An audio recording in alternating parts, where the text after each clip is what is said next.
चलो नया लेक्चर है, आप लोगों के पास में ये नया ऐड हो रहा है, सारी की सारी बातें आपको इसकी आनी चाहिए, चाहे कैसा भी प्रश्न पूछें। अपन दो चीजें ध्यान रखेंगे, एक तो अपने प्रश्न कैसे इंपोर्टेंट बन सकते हैं उसके बारे में अपने को ध्यान रखना है। आपको ये 2021 की बात है, 2021 के अंदर आप लोगों के पास में जो आपके लोगो दिख रहा है, जो आपको भी दिख रहा है मेरे को भी दिख रहा है, उसका पहले तो आपको इसका नाम आना चाहिए, आया कब है 2023 के अंदर तो आया है नैनो डीएपी और 2021 में आया है नैनो यूरिया। अब बात यह है कि कुछ लोग इसे अच्छा मानते हैं, कुछ लोग इसे अच्छा नहीं मानते, लेकिन यहां पे ये आपके पास में ये जो प्रोडक्ट है ये आपके सामने जो है यहाँ पे लिखा हुआ है इफ्को। इफ्को का पूरा नाम होता है Indian farmer fertiliser cooperative limited. इसकी स्थापना हुई थी आपके 3 नवंबर 1967 के आसपास। ये एक सहकारी समिति है, सहकारी समितियां देखी तुम लोगों ने, लेकिन बड़ी बात यह है कि ये दुनिया की सबसे बड़ी सहकारी समिति है, लेकिन ये बाहर नहीं है, ये हमारे इंडिया के अंदर है, ये बहुत बड़ी बात है। और आप लोग सुनो, ये जो है काम क्या करती है, नीचे लिखा हुआ है पूर्णतया सहकारी समिति या स्वामित्व, पूर्णतया मतलब पूरे सरकार के अंडर में ये कार्य करती है। एक बात आपको समझ में आ गई। अब इसके अंदर इनका एक मेन मोटो क्या है, जैसे तैसे करके किसानों को, आप लोगों को पता होगा कि अपन स्टार्टिंग में हरित क्रांति से पहले ऐसा आंकड़े आते हैं कि अगर अपन 1 किलोग्राम अगर उर्वरक का प्रयोग करते थे तो अपने को उत्पादन प्राप्त होता था 12 क्विंटल, मतलब इस प्रकार से आपके पास में रहेगा, इतना फर्क पड़ता था। लेकिन आज की तारीख में स्थिति ये हो चुकी है कि 1 किलोग्राम अगर आप फर्टिलाइजर डालो तो वहां से प्रोडक्शन केवल और केवल 5 किलोग्राम ही रह गया है, सिर्फ और सिर्फ 50-60 साल के अंदर। पहले 1 किलोग्राम उर्वरक डाला, दाने कितने आए, 12 किलो के आसपास, अब कितना है 5 किलो। हरित क्रांति के बाद में 10 पे आया, फिर 7 पे आया, फिर 8, 6 पे आया, फिर 5 पे आया, और हो भी सकता है कि धीरे धीरे ये 2017 तक का था, 2017 के बाद में अब जैसे जैसे अपन आगे बढ़ेंगे वैसे वैसे खत्म हो रहा है। अब आप लोग एक चीज तो मानो कि उर्वरक तो उस समय भी डाले जाते थे, उर्वरक तो अभी भी डाले जा रहे हैं, तो फिर दिक्कत कहाँ है?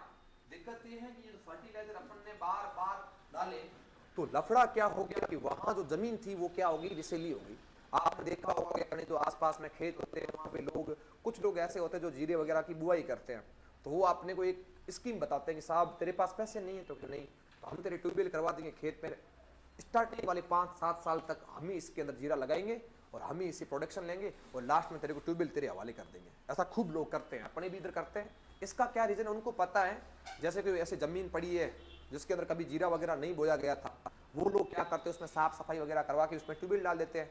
ट्यूबवेल का खर्चा कितना है, 7-8 लाख रुपए, इससे ज़्यादा ट्यूबवेल वगैरह ज़्यादा पैसा नहीं। वो स्टार्टिंग में 5-6 साल तक बम्पर प्रोडक्शन ले लेंगे फर्स्ट क्लास, जमीन के अंदर जितनी भी उर्वरता क्षमता है वो सारी की सारी उसके अंदर नष्ट हो जाएगी, यानी कि वो पूरी की पूरी फसलें ले लेगी और उनका करोड़ों का जीरा वेरा लेके फिर कहेंगे भैया ये लो आपके 8 लाख का ट्यूबवेल। किसान कहाँ खुश हो गया, मेरे को तो 8 लाख का ट्यूबवेल मिल गया, लेकिन उसके बाद में वो खुद बुआई करने लग जाता है, तो उसी खेत के अंदर एक टाइम में जीरा 30 लाख रुपए का हो रहा था, उसके बाद में 25 लाख आया, फिर लास्ट में वो छोड़ के गए थे तब 5-7 लाख रुपए का हो रहा था, लेकिन उसने भी 3-4 साल तक बुआई की तो अब जीरा आने लग गया 2-2.5 लाख के आसपास, मतलब बहुत प्रोडक्शन कम पड़ा, कहाँ 25 लाख 10 गुना तक घट गया। ऐसा क्या हुआ, ऐसा इसलिए हुआ कि अपने लगातार फर्टिलाइजरों का प्रयोग किया, प्रोडक्शन ज्यादा बढ़े, प्रोडक्शन बढ़ाने के चक्कर में क्या है जमीन की ऐसी की तैसी हो गई। अब आप लोगों को एक बात का ध्यान रख लेना, ये जो आपका कृषि मंत्रालय है, कृषि एवं कल्याण मंत्रालय जो नई दिल्ली के अंदर स्थित है, वो लोग ऐसा बता रहे हैं अभी के आंकड़े अगर अपन बात करें तो बहुत ताजुब की आपके पास में बात होगी, 2.5 लाख करोड़ पैसे उर्वरक जो है उसके ऊपर खर्च हो रहे हैं। हमारे देश के अंदर नाइट्रोजन युक्त जितने भी उर्वरक है उसमें यूरिया सबसे ज्यादा डाला जाता है, एक केस। उसके बाद में हमारे देश के अंदर नाइट्रोजन के उर्वरक बनते हैं, यूरिया बनता है, लेकिन इतना नहीं बनता जितनी हमारे को जरूरत है, इसलिए हमारे को बाहर से भी मंगवाना पड़ता है, नंबर 1 केस। उसके बाद में हमारे को डीएपी है, डीएपी की भी अभी आपके पास में किल्लत आई थी, आपको पता है यूरोपियन जो कंट्री है वहां से हमारे को मंगाना पड़ा। पोटेशियम के तो उर्वरक बिल्कुल बनते ही नहीं है, वो तो हमारे को बाहर से मंगवाना पड़ता है। अगर बाहर से कोई चीज आप आयात करोगे तो उसके पैसे देने पड़ेंगे भैया, उसके आपको पैसे देने पड़ेंगे। अगर आप पैसे दोगे तो उसके मान के चलो, अभी अगर मैं बात बताऊं तो लगभग आप मान के चलो कि डीएपी का एक कट्टा आता है 3600 रुपए का, और हमारे किसान को देने पड़ते हैं 1300, 1400 या 1375, 1370 में देते हैं। अब 3600 में ली हुई चीज 1300 में आप दोगे तो पीछे पैसे जो 2000 1900 1800 पैसे लग रहे हैं वो कौन दे रही है? वो दे रही है भारत सरकार एक कट्टे के पीछे। तुम लोग सोचो यहाँ पे जो किस्त आती है 2000 की, उसमें भी लोग इतने खुश हो जाते हैं, लेकिन एक डीएपी के कट्टे के पीछे सरकार को दूसरे देशों को इतना पैसा देना पड़ता है। इसलिए क्या है, सरकार मूव कर रही है कि जैसे तैसे करके आप लोग वापस जैविक खेती की ओर बढ़ो। क्यों? क्योंकि जैविक खेती की ओर नहीं बढ़ोगे तो इसके अंदर रसायन इतने बढ़ चुके कि कैंसर जैसी बड़ी बड़ी समस्या हो गई है। लोगों की जो पुरानी एज थी 80 साल 90 साल तक लोग जीते थे, वो 50-55 पे आके खत्म हो रहे हैं। 63 साल तक कोई जी रहा है तो मतलब बहुत बड़ी लंबी उम्र है। क्यों हो रहा है? आपके पास में ये हो गया। कैंसर की संबंधित एक ट्रेन भी चलती है, वो क्यों है? यही प्रॉब्लम है, मतलब उर्वरक बहुत डाले गए। उर्वरक में यूरिया भी शामिल होता है और सबसे ज्यादा डालते भी अपन क्या है? यूरिया। एक चीज का आपको इससे पहले, मैं पढ़ाने से पहले कुछ आपको चीज डिक्लेयर कर दो, क्योंकि चीजें जब मैंने पढ़ी कहीं देखी तब आपको भी बता रहे, मैं तो घर से सीख के नहीं आया। अपने पास में जैसे कोई एक पौधा है, पौधे के अंदर अगर आप लोग यूरिया डाल रहे हो, किसान की क्या एक साइकोलॉजी बैठी होती है और आपकी भी साइकोलॉजी बैठी होती है। आप लोग देखते हो कि यूरिया के अंदर आप लोगों के पास में कितना प्रतिशत नाइट्रोजन पाया जाता है? 40% नाइट्रोजन पाया जाता है। लेकिन आप लोग देखिए कि यूरिया का जो हमारे पास में एक बैग आता है, यूरिया का जो एक कट्टा आता है, जैसे अपन बैग बोलते हैं, कट्टा बोलते हैं, जो आपने देखा होगा पीले कलर के कट्टे आते रहते हैं, तो उसके अंदर नाइट्रोजन जो आती है, यूरिया जो आता है, वो आता कितना है? कितने किलो का बैग आता है? किसी को थोड़ा बहुत मालूम है? हिंट है? आप लोगों के घर पे आसपास में कितने का आता होगा? 50 किलो का। कितने का आता होगा? 50। लेकिन ये पहले 50 का आता था, अब इसको वापस इन लोगों ने क्या कर दिया है? 45। अब आप लोगों के पास में एक मार्केट के अंदर चीजें 45 किलो का ही आता है, ठीक है ना? कितना आता है? 45 किलो का ही आता है। आप लोगों को अगर किसी खेत के अंदर 100 किलोग्राम नाइट्रोजन देना है ना, 100 किलोग्राम है ना, तो आपको उस खेत के अंदर 217 किलोग्राम यूरिया डालना पड़ेगा, तब जाके ये 100 किलोग्राम नाइट्रोजन मिल पाएगी। नहीं तो आप ऐसा बिल्कुल ना सोचें कि यार मतलब ये है कि 100 किलोग्राम डाल देंगे, 100 किलोग्राम के अंदर हमारे को 46% के आसपास मिल जाएगा, ऐसा कभी भी नहीं होता। यानी कहने का मतलब है, आप मान के चलो कि अपने पास में देखो यूरिया का कट्टा कितने किलोग्राम का है? 45 किलोग्राम का। 45 का आधा कितना होता है भाई? 23 या 22.5 के आसपास। मैं राउंड फिगर में, आप लोग 22.5 ही ले लो, यानी कि 50% के आसपास 22.5 है, हो गया। लेकिन आप लोग देखोगे हमारे पास में तो नाइट्रोजन कितनी अवेलेबल है? 46। कहने का मतलब आप मान के चलो, मैं इसको 21 ले लेता हूं। आप अगर 46 किलोग्राम यूरिया डाल रहे हो, अगर आप 45 किलोग्राम यूरिया का कट्टा एक डाल रहे हो, तो भैया नाइट्रोजन आपको 21 किलोग्राम ही मिल रही है। क्या ये बात मेरी पल्ले पड़ रही है? पर यूरिया के अंदर नाइट्रोजन कितना है? 46। लेकिन यूरिया का कट्टा कितने का आता है? 45 किलो का। लेकिन आप लोग अगर एक यूरिया का कट्टा डालते हो तो नाइट्रोजन कितनी मिल रही है? 21 किलोग्राम। मैं लिखा था ना कि धान के खेत में धान की पूर्ति करने के लिए, आप ये चावल के अंदर या फिर गेहूं के अंदर या मक्का के अंदर पूर्ति करने के लिए हमारे को 4:2:1 में डालना चाहिए। 100 किलोग्राम हमारे पास में यूरिया डालना चाहिए। तो 100 किलोग्राम का मतलब यूरिया के कट्टे बहुत चले जाएंगे। 5 कट्टे यूरिया के डालोगे तब जाके आपके पास में राउंड फिगर 100 किलोग्राम के आसपास नाइट्रोजन आएगी। एक कट्टा डालोगे कितनी जा रही है? 21। 2 कट्टे डालोगे कितनी आएगी? 42। 4 कट्टे डालोगे कितनी आएगी? 4 कट्टे डालोगे कितनी आएगी? 42 और 42 कितने होते यार? 84। और लगभग 5 से थोड़ा कट्टा कम, या राउंड फिगर में 5 मान लो, 104-5 के आसपास चली जाती है। ऐसा ही होता है? ऐसा बिल्कुल नहीं कि एक कट्टा डाला कि 100 किलोग्राम चला गया। यूरिया डाला इसका मतलब नाइट्रोजन नहीं गई है, कि उसके अंदर दूसरे भी कंटेंट अवेलेबल हैं। एक बात समझ में आ गई क्या? एक चीज हमारे को ध्यान रखनी, बहुत इंपॉर्टेंट चीजें हैं, क्योंकि अपने को देसी नॉलेज नहीं है, सिर्फ अपन पढ़ रहे हैं यूरिया यूरिया यूरिया, लेकिन उसके अंदर भी सिस्टम क्या है वो आपको पता होना चाहिए। ये जो कंपनी है जिसका नाम आपको इफको यहां भी दिख रहा है, यहां भी दिख रहा है, ये आप लोगों के पास में सहकारी समिति है। अब भारत सरकार ये कहने लग गई है कि आप लोग डीएपी का बहुत ज्यादा भारत सरकार की को लोड पड़ रहा है। जितना भी कृषि विभाग के अंदर जितने भी कृषि अधिकारी हैं, चाहे वो एग्रीकल्चर सुपरवाइजर से लेके चाहे रिसर्च ऑफिसर से लेके जितने भी एडी, जॉइंट, डब्ल्यूएओ, डब्ल्यूआरओ, सारे जितने भी हैं, उनसे कहा जा रहा है कि आप लोग एक मुहिम चलाइए। बोले किस प्रकार की मुहिम चलाए जाए? कि आप लोग एक काम करो, मैंने पहले भी इसके बारे में डिस्कस किया है कि आप लोग जो डीएपी डालते हो उसकी जगह आप लोग डालिए एसएसपी। क्या डालिए? एसएसपी। एसएसपी बड़ा सस्ता आता है, 300 के आसपास एक कट्टा आ जाएगा। इसके आपने को डालने हैं 3 कट्टे, और यूरिया का हमारे पास में डालना है 1 कट्टा। तो हमारे पास में ये दोनों मिलके 1 कट्टा किसका? डीएपी का। लगभग 1000 के आसपास इसका मामला बैठ जाएगा। और इसके अंदर हमारे को फ्री एंड कॉस्ट में सल्फर मिल जाती है। फ्री एंड कॉस्ट जो तिलहनी फसलों के लिए, जीरा वगैरह, इनके लिए बहुत अच्छी होती है। क्या बात पल्ले पड़ रही है? तो अभी आपसे करंटली जो मुद्दा पूछ ले कि यूरिया का या डीएपी के एक कट्टे की पूर्ति करने के लिए कितने कट्टे जो यूरिया के और एसएसपी के डालने चाहिए, तो यूरिया का एक कट्टा और एसएसपी के 3 कट्टे। अब आप लोगों के पास में एक और बड़ी इंपॉर्टेंट बात आ गई, ये हमारे पास में एक पौधा था और इस पौधे के अंदर मैंने नाइट्रोजन डाला था। आप लोगों ने नाइट्रोजन डाला है साहब 100%, यानी कि 100 किलोग्राम ही डाल दिया, लेकिन इस पौधे को मिल पाता है केवल 30%, 30% ही मिल पाता है। एग्जामिनर क्वेश्चन पूछ ले तो ये रेंज बना के लिख सकते हो आप लोग, 30 से लेके 40%, या केजी में पूछ ले तो भी 30 से लेके 40 केजी, एक बात है। तो सर दूसरा तो ये हमारे पास में 70 या 60% यूरिया जो था या जो नाइट्रोजन थी वो कहां चली गई? तो ये जो है आप लोगों के पास में लास्ट में आपने देखा होगा यूरिया जो है वो टूट के किस में आता है? नाइट्रेट में आता था। और नाइट्रेट क्या होता है, किस में चेंज होता है? नाइट्रस ऑक्साइड में चेंज होता है, जो कि ग्रीन हाउस गैस है, जो हमारे वातावरण के लिए भी हानिकारक है। कुछ तो लीचिंग के द्वारा बह के मृदा की निचली सतह पर चले जाते हैं, जिसे अपन निक्षालन बोलते हैं। कुछ तो पानी के साथ में बह के मिट्टी के साथ में चले जाते हैं, पानी के साथ में उर्वरक जो है वो गल के आगे चले जाते हैं, जिसे अपन रन ऑफ कहते हैं। तो काफी इसका नुकसान ही हो जाता है। आप जितना दे रहे हो उसका केवल और केवल कितना है? 30 से 40% ही पौधा उपयोग में ले पाता है। लेकिन जैसे हमारे पास में दूसरा अभी जो अपने पास में एक शब्द आ चुका है जिसका नाम क्या है? Nano urea. नैनो यूरिया इसने क्या लिख रखा है? एक बोतल कम से कम एक यूरिया के बैग के बराबर हो सकती है। अब तुम लोग सोचो कि इतनी सी ये बोतल है, इस बोतल के अंदर जो यूरिया का कंटेंट है वो है 500 ml, और ये बोतल मार्केट के अंदर आप लोगों के पास में आती है 240 रुपए की। यूरिया का कट्टा कितने का आता है? यूरिया का कट्टा कितने का आता है? लगभग 300 के आसपास है। 280 फिर अपन ले आते हैं, कोस्ट वोस्ट करके 300 तक पहुंच जाते हैं। 267 में अपने पास में उतरता है सहकारी समिति में, फिर वो बेचते हैं 280 में, फिर अपन ले आते हैं लाद के 20 रुपए और लगाते हैं, 300 में अपने खेत में आके पड़ता है। अब ये बोतल तो आप लोग यहाँ डाल सकते हो, जेब में भी डाल सकते हो, छोटी सी बोतल की है, लेकिन इसके अंदर आप लोग देखो इसके पैसे भी बड़े कम लग रहे हैं, 240 रुपए लग रहे हैं, यानी कि 50-60 रुपए आपके एक तो बच रहे हैं। दूसरी बड़ी बात है, यहां पे आप लोग इसमें देख पा रहे हो इस फोटो के अंदर क्या लिख रखा है? 500 ml, यानी इस बोतल के अंदर वजन कितना होता है? केवल और केवल 500 ml। तो एक बोतल किसके बराबर है?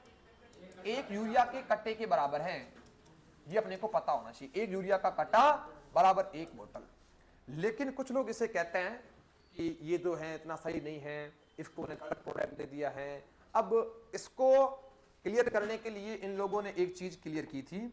इन्होंने क्या किया, जब नैनो यूरिया रिलीज किया गया था तो आंकड़े बताते हैं कि इन्होंने इस यूरिया का एक ट्रायल किए थे। ट्रायल का मतलब क्या होता है? देखो सेटिंग नहीं होती, ट्रायल का मतलब होता है तुमार, मारवाड़ी में शब्द हो गया, परीक्षण किए थे, इसके प्रयोग किए थे। 11,000 अलग अलग लोकेशन वाले खेतों के अंदर इन लोगों ने जाके टेस्ट किया है। क्लियर है क्या? 11,000 खेत, और उसके बाद में लगभग 94 के आसपास या 92 के आसपास अलग अलग फसलों के ऊपर इसके ट्रायल किए गए, और 20 के आसपास रिसर्च सेंटर जो आईसीआर के थ्रू चलते हैं यहां भी इसके ट्रायल किए गए हैं। उसके बाद में इसको मार्केट के अंदर लॉन्च किया गया है। तुम लोग मान के चलो कि 11,000 खेत, पूरे देश के अंदर 11,000 खेत कितने होते हैं?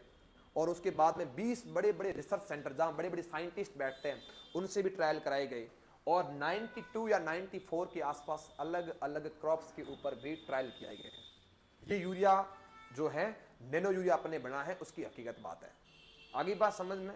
एक बात तो हमारे पास में ये है, हाँ जी, सहकारी समिति है जो सरकार, ओ इफको ने एक अपना उर्वरक रिलीज किया है, जैसे एनपीके किया है, नैनो डीएपी बना है, नैनो यूरिया बना है, इस प्रकार से एक उर्वरक बनाया है जिसका नाम है इफको 2, अपने नाम से रखा गया है। ठीक है, हाँ जी। प्राइवेट लिमिटेड नहीं, सहकारी समिति है, प्राइवेट नहीं है, सहकारी समिति है। मतलब एक प्रकार से इसमें वैकेंसीज भी आती है, पर इसमें प्राइवेट नहीं, सरकार के अंदर ये कार्य करती है ना। एक प्रकार से इसमें आप लोग लगते हो तो इसमें ऐसा नहीं है कि सरकार आपको बाहर नहीं, कि नौकरी भी लगती है इसमें और आपको बाहर किया भी जा सकता है। ऐसी बात नहीं कि आप प्योर डंडा हो गए, नहीं। लिमिटेड कंपनी है, पर गवर्नमेंट से फंडिंग होती है इसकी, और पूरे देश के अंदर ये कंपनी बहुत अच्छा काम कर रही है, और ये चाहती है जैसे तैसे करके उर्वरकों की मात्रा को बढ़ाया जाए। सॉरी नैनो यूरिया, नई नई टेक्नोलॉजी, इसको बढ़ाया जाए। उर्वरकों की मात्रा की जगह इनको बढ़ाया जाए। ये भी तो उर्वरक है। ये चाहते कि पुराना जो सिस्टम था वो वापस लागू हो, टिकाऊ खेती आए, जो पुराने लोग किया करते थे उस बेस पे आए वापस। एक बात सुनो आप, सबसे पहले यहां पे आपको एग्जाम के पॉइंट ऑफ व्यू से हमारे को याद रख लेना है, ये जो है भैया आप इसको देते हो तो इसका ऐसा बताते हैं कि 50% तक इसकी उपयोगिता है। ये अगर डालते हो तो कितनी उपयोगिता है? 30। इसको डालते हो तो 50। कहने का मतलब है आप लोग इसको डाल के आधो आध पैसा बचत कर सकते हो। 30-50 में फर्क आ गया ना। दूसरा केस, इसका उपयोग करने से ऐसे बताते हैं कि 8% तक फसलों के अंदर वृद्धि हो जाती है, इसकी प्रोडक्शन बढ़ जाता है। आगे बात समझ में। दूसरा एक केस, इसके अंदर हमारे पॉइंट ऑफ व्यू एग्जाम में पूछ लें कि इसमें नाइट्रोजन कंटेंट कितना है, तो नाइट्रोजन कंटेंट बिल्कुल 46 था, और 4 तो गायब भी हो गया भाई साहब, पीछे 6 तो गायब भी हो गया, पीछे तो केवल और केवल कितना रहा? 4% नाइट्रोजन रहा। अब ये सर ये इतना क्या, एक बोतल की ले आए हो और इस बोतल की को आप लेके आप लोग कैसे दोगे यार? एक कट्टा तो बहुत बड़ा आता है और कट्टे को तो अपन छिड़क के दे सकते हैं। तुमने देखा होगा कि यूरिया को एक लोग तो छिड़क के देते हैं, कुछ लोग क्या है यूरिया का वैसे घोल बना के टैंक में जितने जो नैपसेक स्प्रे आते हैं उसमें भर के भी देते हैं, है ना। तो जो छिड़क के देते हैं वो इतना उपयोगी नहीं होता, कुछ वेस्ट चला जाता है, लेकिन जो घोल के देते हैं वो थोड़ा इतना उपयोगी रहता है। मैंने कहा था कि शुष्क क्षेत्रों के अंदर जो ड्राई एरिया होते हैं वहां पे यूरिया को पानी के अंदर घोल के पानी छिड़काव के रूप में उपयोग में लाया जाता है। उसी प्रकार से इसको फिर कैसे देना है, इसमें आपको क्या करना है, 100 लीटर के आसपास तो लेना है पानी। क्या लेना भैया इसके अंदर? 100 लीटर के आसपास लेना है पानी, और उसके अंदर जो ये 500 ml की बोतल जो है वो ला देनी है। 500 ml कह रहा हूं मैं, ये 500 लीटर नहीं है, ये 500 लीटर नहीं है, ये 500 ml की बोतल है। इसको घोलना किसके अंदर है? 100 लीटर पानी के अंदर घोलना। इतना तो समझ में आ गया। इसके अंदर नाइट्रोजन कंटेंट कितना है? ओनली 4% के आसपास है, और इसका हमारी को करना है पानीय छिड़काव। इफको की फुल फॉर्म क्या होती है? Indian farmer fertiliser cooperative limited, जिसकी स्थापना कब हुई है? 3 नवंबर 1900। कोई समस्या? अब अपने पास पे सबसे पहले 2021 में आया था। कब आया था? 2021 में। ये किसानों के लिए भी अच्छा है, हमारे लिए भी अच्छा है, एग्जाम के पॉइंट ऑफ व्यू से भी अच्छा है। नंबर 1 केस, उसी के तौर तर्ज पर 2023 के अंदर मार्च महीने में उन लोगों ने डीएपी ऐसा का ऐसा रिलीज किया है। लेकिन जहां पे मीटिंग्स होती है, जहां लोग बैठते हैं, उनका ये मानना है कि जो डीएपी है वो बहुत अच्छी है यूरिया नैनो यूरिया की बेस पे। जो ये दो बनी, एक तो नैनो यूरिया बना, एक नैनो डीएपी बनी। पहले ये बना फिर ये बना, लेकिन कुछ लोग कहते हैं हमने तो उपयोग में लिया था, हमारे तो अच्छा हुआ ही नहीं, ये तो आप लोग बाहुल बना रहे हो, बाहर से ऐसा ही है, इसको तो ऐसे ही प्रोडक्ट करके प्रचार प्रसार करवा रही है। काफ़ी लोगों ने वीडियोस वगैरह बनाए ताकि लोगों को व्यू मिल जाए, लेकिन जो हकीकत है वो तो किसान है। सबसे बड़ा वैज्ञानिक कौन? किसान, जो प्रैक्टिकल काम कर रहा है खेत में, वही तो उपयोग में लेके आएगा। अपन तो सिर्फ खड़े खड़े यहाँ बातें कर सकते हैं, कैमरे के आगे तुम लोग लिख सकते हो, फिर कल कोई प्रश्न ना आ जाए। सबसे पहले है कि भैया ये नैनो नाम क्यों पड़ा? तो आप लोगों ने देखा होगा बीच में एक गाड़ी आई थी नैनो, जो रतन टाटा ने निकाली थी। छोटा डब्बा सा आता था 50,000 रुपए का, कितने का? लाख रुपए का, इतने का आता था। सही बात, लाख में 50,000 कितने का आता था? उसमें क्या है, नहीं उस समय आता था गेंडे, बड़ा सस्ता आता था वो, पता नहीं वो कितने का आता, भगवान जाने। नैनो का मतलब क्या था? वो गाड़ी इतनी छोटी सी थी, गाड़ी क्या थी? गाड़ी छोटी, फिर बंद हो, उसमें आगे वाला जो होता ना ऐसे, वो डम्ब होता ना आगे, क्या क्या बोनट, वो होता ही नहीं था, सीधे तक ऐसे, तो वो थी नैनो गाड़ी। नैनो गाड़ी क्या था? मतलब छोटी। आप लोगों ने नाम सुना होगा बायोटेक्नोलॉजी, जैव प्रौद्योगिकी, नाम सुना? उसी का आप लोग इसको पार्ट मान सकते हो, नैनो टेक्नोलॉजी। नैनो टेक्नोलॉजी का मतलब क्या हो गया? छोटी छोटी चीजों को बनाना। ये लोग क्या करते हैं, ऐसे कण जिनका साइज 10 से लेके 100 नैनोमीटर तक होता है, उनको नैनो टेक्नोलॉजी के रूप में उपयोग में ला सकते हैं। हमारे पास में सर यूरिया जो है ना, इसका जो कण है वो कितने नैनोमीटर का है? रेंज पूछे तो 30 से 40 बता देंगे अपन, एग्जैक्टली पूछे तो 32 बताना आपको, 32 नैनोमीटर। आगे बात समझ में? कोई समस्या इसके अंदर नहीं। एक केस तो हमारे पास में ये आ गया, और उसके बाद में पूरा का पूरा लिक्विड रूप में आएगा। ऐसा आप बिल्कुल नहीं सोचें कि ये दानेदार अलग से होगा, ऐसा बिल्कुल नहीं है। एक केस।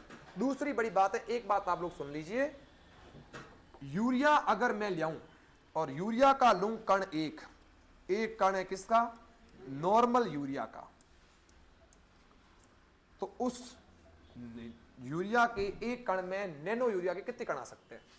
एक कण मेरे पास हाथ के अंदर में छोटा कण लाया, सफेद कलर का जो आपने आंखों से देखा है, नैनो चीज है, तो ये टेक्नोलॉजी है, ये नैनो के अंदर आप लोग मान के चलो मशीनरी में ही दिखेगी, आप लोग ऐसे नहीं कह सकते इसके अंदर कितने कण है, वो तो मशीनों के अंदर ही पता लगता है। कोरोना काल आया था, कोरोना वायरस, वो भी छोटे छोटे पार्टिकल था, दिखते थे कि आंखों से नहीं थे, लगभग 62 या 64 नैनोमीटर के आसपास उसका छोटा कण, अपने को दिखता नहीं था लेकिन लग तो जाता था। इसके अंदर भी है, तो इसके अंदर ऐसे मान के चलो एक यूरिया के कण के अंदर 55,000 कितना, 55,000 के आसपास कण आ सकते हैं नैनो यूरिया के। अब आप सोच लो, थोड़ा एक कण खुद इतना है, उसके 55,000 टुकड़े करके कितना ही हो जाएगा, उतना एक है, ये इतना इक्वल है दोनों। तो सर यार क्या बात करते हो, ये डबकी इतनी सी क्या काम करेगी। इसका अपने को करना है पाइनियर छिड़काव। फोलियर स्प्रे करने के बाद में होता क्या है कि पर्न जो है उसके रंध्रों की सहायता से सीधा पत्तियों के अंदर चला जाता है और ये उत्तकों तक जाके वहां पे पौधों के वृद्धि विकास को आगे बढ़ाता है। लेकिन आप जो यूरिया डालते हो वो कभी पड़े रहते हैं नीचे, या लीचिंग के दौरान नुकसान हो जाता है। अगर आप लोगों ने देखा होगा जो यूरिया होता है ना, यूरिया कट्टा आता है एकदम बंद पैक करी हुई है इसको, तो वो ऐसे सही पड़े रहते हैं। अगर तुम उसको खोल के रखना थोड़ी देर में, उसमें ऐसे डड़े डड़े हो जाते हैं, गट्ठे गट्ठे होते हैं। क्यों होते हैं? क्योंकि नमी को लेकर उसमें एक या 1.5% 2% से ज्यादा नमी नहीं होनी चाहिए। मैंने लिखाया भी था यूरिया में, है ना। उससे अगर ज्यादा नमी है तो फिर वो यूरिया दिक्कत दे देगा, और ज्यादा समय तक रखते हो तो फिर उसकी हानि हो जाएगी। पड़ा तो रहेगा पर उसमें इतना यूजफुल नहीं है। कुछ लोग क्या करते हैं, मांग के लेते हैं यूरिया, फिर क्या रख देते हैं, पौधे उगाएंगे तब उगा देंगे, दे देंगे, तो वो यूरिया यूजफुल नहीं है, वो ऐसे डाल रहे हो आप, जलाओगे पौधों को फालतू में। तो ये चीज़ों के बारे में ध्यान रखना। काफ़ी चीज़ें आ गई आपके पास में, काफ़ी चीज़ें आ गई, मैं बोल गया काफ़ी। अब आपके पास में कभी लेक्चर हो जाए, आपको भी बोलना है और इसको लिखना भी है, तो आप लोग वापिस हेडिंग लगा सकते हो, नैनो यूरिया है। क्या बताया किसने था? वो एमडी चेंज होते रहते हैं, बिल्कुल आपकी बात सही है। वो इफको के जो एमडी हैं उनके नाम से, मतलब उन्होंने उनकी देखरेख में ये कार्य हुआ है। नहीं, पर्सनली नहीं, पर्सनली किसने बना दिया भाई, वो इसके अंडर ही काम हो रहा है। आप जाके अभी भी जो आप सर से पढ़ेंगे भाई, जिसके भी काम करते हो वो अच्छी बात है, पर ये बात है कि जो प्रोडक्ट हैं वो नाम से जो है वो इफको के अंदर जो बैठे हैं उनके द्वारा बनाया गया। अब मान लो साकार कोचिंग चल रही है, उसके अंदर मैंने आपको कोई चीज पढ़ा दी तो नाम साकार का जाएगा, मेरा नहीं जाएगा, ये तो हकीकत बात है। सही, पर इतना कह सकते हो, ये अच्छी बात है कि बोल एमडी चेंज होते रहते हैं। एमडी के बारे में अगर क्वेश्चन हो वो भी लिखवा देंगे। इसको लिखो आप, नैनो यूरिया लिखो, नैनो यूरिया। हाँ, चित्र बना लो, क्वेश्चन आ भी सकता है ना चित्र वाले कि नैनो यूरिया का एक चित्र बनाइए।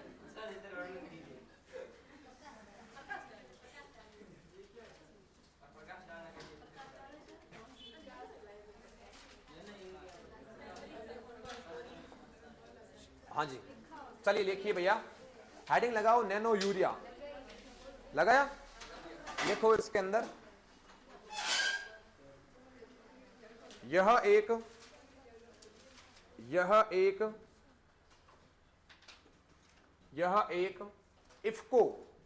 इफको को आप ऐसे भी लिख लो, उसके बाद में ऐसे भी लिख लो, IFFCO.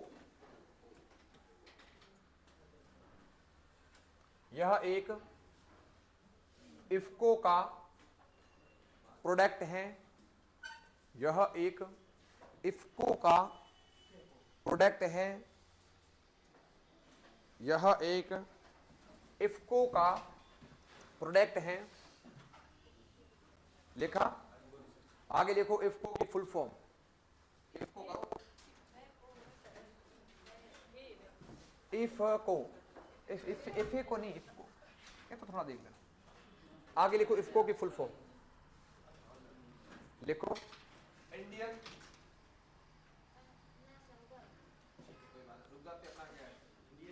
Indian farmer and Indian farmers and fertiliser Indian farmer and fertiliser. Cooperative लिखना आता है? कोऑपरेटिव, कोऑपरेटिव, हाँ जी, कोऑपरेटिव लिमिटेड, कोऑपरेटिव लिमिटेड। कोष्टक में लिखो नई दिल्ली। ये भैया है कहां पे? नई दिल्ली में है, नई दिल्ली से निकाला गया, या फिर प्रोडक्ट में पहले लिखा दिया, बस इसकी फुल फॉर्म लिखा दो, नई दिल्ली।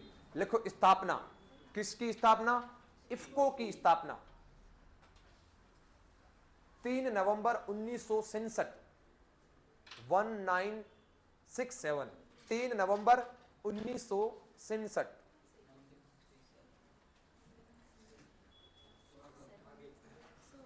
छह हाथ, तो क्या बोलते हो?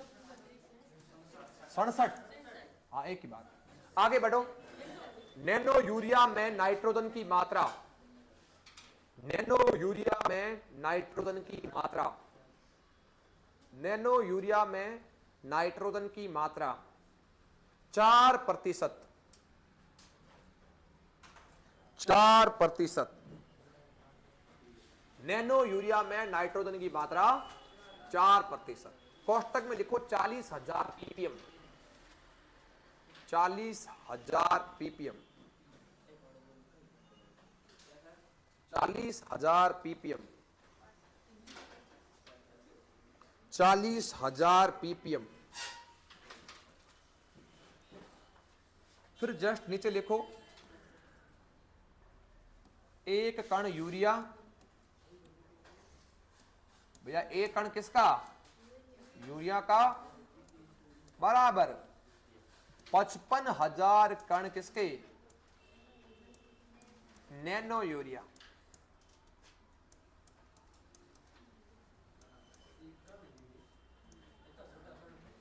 हाँ, इतना छोटा नैनो टेक्नोलॉजी है।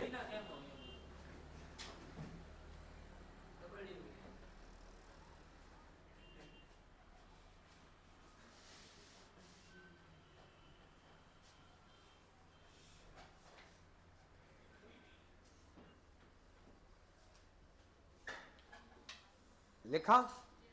लिखो ऐसे आप लोग बोतल की बना लो अपने पास में। बोतल नहीं बनानी आती? कोई बात नहीं बेटे।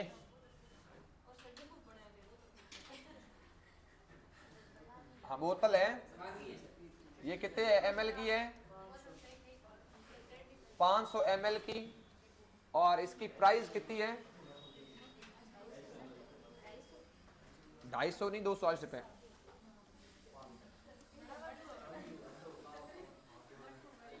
इसकी कीमत कितनी है? 240। एक कट्टा,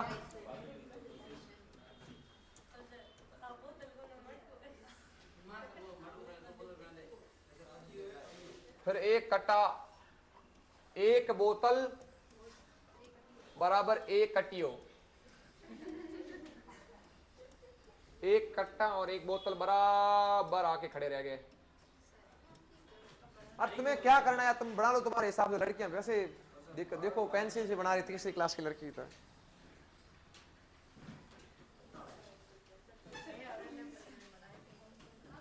कहीं इकट्ठे बना दो थे तो के फर्क पड़े है भाई साहब। अरे बनाओ, कौन है पूछना तुम्हारे से? साले ऐसे कहेंगे फालतू में। एक बोतल बराबर एक कट्टा। यार ऐसे जोगा है ना, साल तुम में ना मरोगे मरोगे फालतू में ही। एक कट्टा, ये रहा कट्टा, जो कट्टे आते। हाँ देखो कोई ना मस्त बना रही, देखो डोलन की चकली। कलर कीजिए, बिल्कुल कलर कीजिए। नहीं गुड नेम देगा तुम्हारे को, बड़ा गुड नेम या किसी को ठीक मिल जाएगा, क्या मतलब है? एक्सीलेंट भी देंगे तुम्हारे को।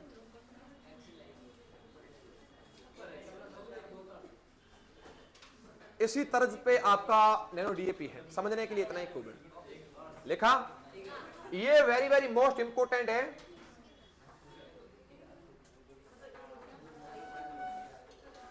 एक minute, very very most important point लिखो। 1 लीटर पानी में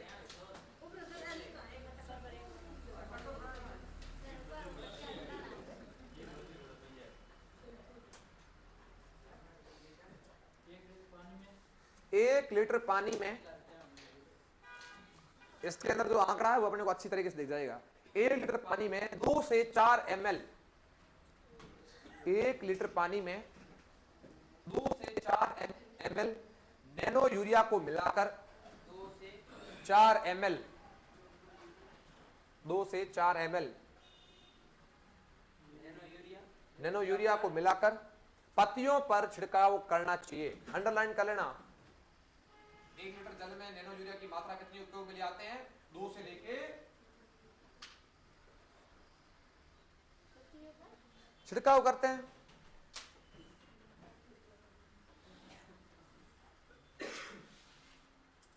नेक्स्ट पॉइंट लिखिए। नैनो यूरिया के लिए, नैनो यूरिया के लिए, नैनो यूरिया के लिए इफ्को द्वारा, नैनो यूरिया के लिए इफ्को द्वारा 11,000 खेत, 11,000 खेत 94 फसलों, 94 फसलों तथा 20 अनुसंधान केंद्रों पर, 20 अनुसंधान केंद्रों पर, अनुसंधान केंद्रों पर परीक्षण किए गए हैं, परीक्षण किए गए हैं, परीक्षण किए गए हैं। आगे बढ़े क्या? लिखो, नैनो यूरिया के उपयोग से, नैनो यूरिया के उपयोग से, नैनो यूरिया के उपयोग से फसलों में 8% उपज में वृद्धि होती है। या सीधा लिख दो, नैनो यूरिया के प्रयोग से 8% उपज में वृद्धि होती है।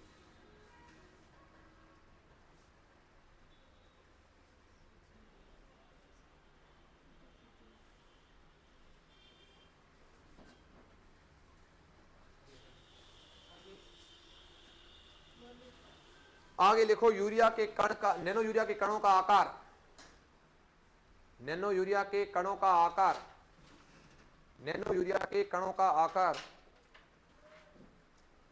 नैनो यूरिया के कणों का आकार लिखो 32 नैनोमीटर, 32 नैनोमीटर, 32 नैनोमीटर। कोष्टक में लिख दो 30 से 40 नैनोमीटर, नैनोमीटर, एनएम नैनोमीटर। कोष्टक में 30 से 40 रेंज बना के लिख सकता है। लिख लिया? आगे लिखो, नैनो यूरिया की उपयोग दक्षता 80% है। नैनो यूरिया की उपयोग दक्षता 80% है। नैनो यूरिया की उपयोग दक्षता 80% है, 80% है, जो कि नाइट्रोजन, जो कि नाइट्रोजन उर्वरकों की, नाइट्रोजन उर्वरकों की 50% खपत को कम करता है, जो कि नाइट्रोजन उर्वरकों की 50% खपत को कम करता है। आगे लिखो, एक बोतल 500 ml, एक बोतल 500 ml, एक बोतल में कितना? 500 ml। डैश करके आप लोग लिखो 100 लीटर जल में घोलना चाहिए इसको, 100 लीटर पानी में घोलना चाहिए इसको, 100 लीटर पानी में घोलना चाहिए। हाँ, 100 लीटर पानी में घोलना चाहिए। लिखो, आगे एक पॉइंट लिखो, सामान्य यूरिया में सामान्य यूरिया में नाइट्रोजन की मात्रा 46% होती है। सामान्य यूरिया में नाइट्रोजन की मात्रा 46% होती है। सामान्य यूरिया में नाइट्रोजन की मात्रा 46% होती है। इसके द्वारा नाइट्रोजन देने से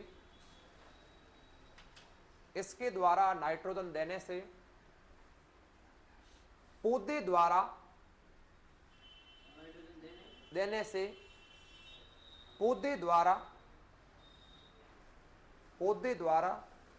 केवल 30%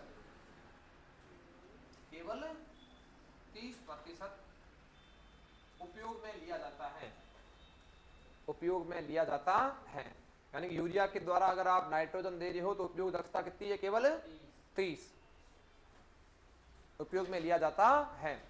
कोष्टक में अगर एग्जाम में रेंज बना के पूछ ले तो 30 से 40 भी आंसर जा सकता है। 30 से 40 लिख लेना कोष्टक में। नहीं बस भाई, अरे पढ़ा है ना सब। देखो नाइट्रोजन के नुकसान, नहीं इसमें ये चल रहा है। नैनो यूरिया नाइट्रोजन के नुकसान,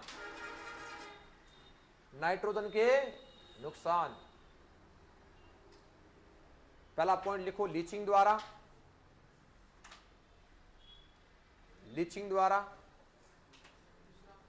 दूसरा लिखो लीचिंग द्वारा, पहला लिखा लेक्सालन, लीचिंग द्वारा लिख लिया। दूसरा लिखो पानी के द्वारा बहना, जैसे हम बोलते हैं रन ऑफ, लीचिंग द्वारा पहला। दूसरा आप लोग लिखो रन ऑफ द्वारा। रन ऑफ का मतलब होता है पानी के साथ में उर्वरक बह के चले जाते हैं, उसके द्वारा भी नुकसान होता है। तीसरा लिखो डीनाइट्रीकरण द्वारा। डीनाइट्रीकरण में नाइट्रस ऑक्साइड गैस रिलीज होती है जो कि एक ग्रीन हाउस गैस है। डीनाइट्रीकरण के द्वारा। लेकिन आप लोग इसको लाओ तो ना कोई आपके कॉस्ट लगेगी किसी पैसे की, ना कोई बड़ी बड़ी जो गाड़ियां भर भर के लाने पड़ेगा हमारे को, भंडारण क्षमता में इसको संभाल के रखने की कोई आवश्यकता नहीं है। बोतल जो यूरिया होता है वो 6-8 महीने में खराब हो जाता है, पर ये बोतल की 2 साल तक पड़ी रहती है। ठीक है, नैपसेक स्प्रे है। चलिए अब आप लोग नैनो डीएपी लिख लो और उसके बाद इसका कंसेंट लिख के फ्री हो जाओ। कल बोल कुछ नहीं राजा, कल बोल कुछ नहीं।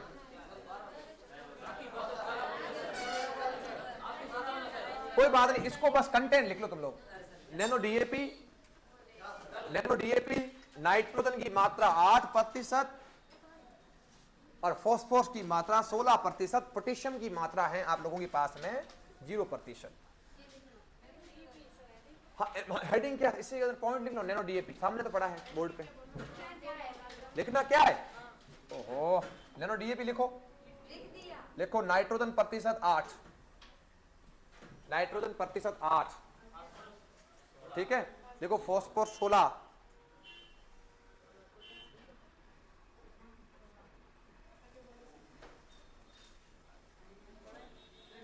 ठीक है बस। और पोटेशियम की मात्रा लिखना चाहो तो 0 लिख लो। पोटेशियम तो वैसे इसमें दिक्कत देता ही नहीं, 0 ही है। लिखो एक नोट करके लिखो, नैनो डीएपी 2023 और नैनो यूरिया 2021 में आया। नैनो डीएपी कब आया है? 2023 मार्च महीने में। और नैनो यूरिया कब आया है? 2021। बस 2 साल का गैप बीच में। 2023 में आया है नैनो डीएपी। नैनो यूरिया आया 2021 में।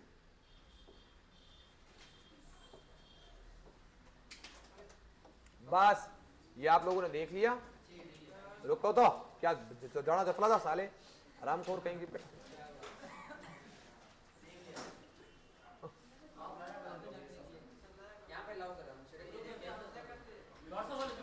किशन नहीं आया? किशन ठीक है। अब आप लोग एक मिनट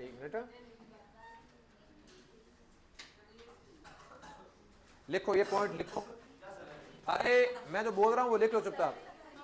नैनो डीएपी में बीज उपचार या जड़ उपचार करने के लिए मात्रा 3 से 5 ml। लिखो तो ठीक, नहीं लिखो तो जरूरी नहीं है तुम्हारे। नैनो डीएपी द्वारा बीज उपचार या जड़ उपचार करने के लिए